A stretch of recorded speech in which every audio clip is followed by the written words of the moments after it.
So I'm learning Russian, and now I'm really thinking about, okay, how can I start studying this grammar? Because I've just done basically just inputs up until now, and I'm kind of excited in a way.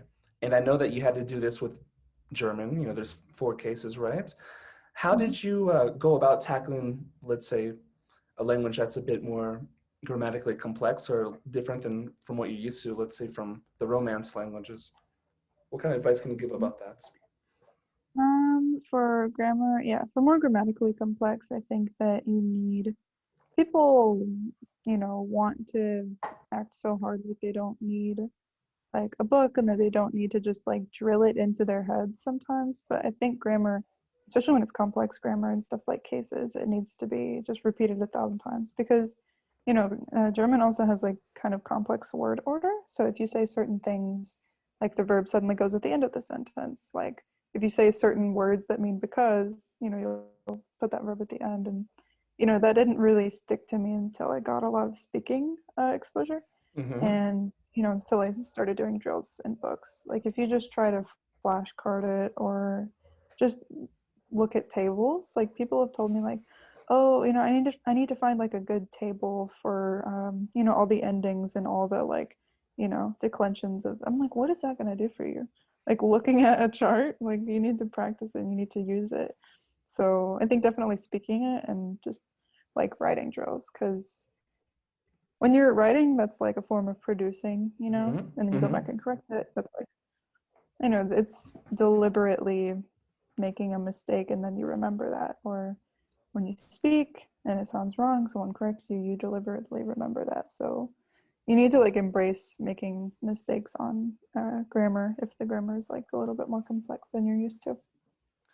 Yeah, I had a brutal 5 minute period of Russian last week when I was talking about concerts, and the word concert just changed so many Mm, times, and the teacher's like, "Oh, it's actually this one, that one, this one." I'm like, "Oh no." yikes. Yeah, in German, like the noun doesn't change too much at all. It'll just be like maybe in the genitive, it'll get like an es on it. Like Uh-huh.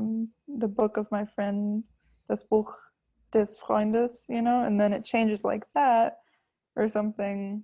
But it really like the actual noun itself doesn't change. It's mostly like the article or the word that comes before it. So I think people learning Russian and like soon to be or no, yeah, people learning Russian, it must be really hard to weave that into the actual word, because like Hmm. what word do you learn when you're just learning like the random or like the natural, I guess, infinitive, like Hmm. nominative form of it, Exactly. so you have to, I guess, keep an eye out. Right. From what I hear, Georgian grammar is pretty I got no hardcore. clue. I'll see it when I crack open this book. I have no clue. That's what I got in the comments too on my language goals for 2021 video. People were like, hope you got your big girl pants on, and I was like, I'm not saying I'll commit to it completely, but I just want to try it out and see what's up. um, so, if I think about the kind of like my bloodline or the nationalities that I have, you know, I'm a big mutt. So, you know, but like for example, I'm like a quarter Hungarian. I'm largely French. My dad was from Mexico, but I think that I have kind of like the heritage language taken care of with Spanish. Do Mhm. you have like any kind of things like this floating around that you might be interested to study just because of heritage, or you just basically focus on just whatever is interesting to you? That's a good relevant question.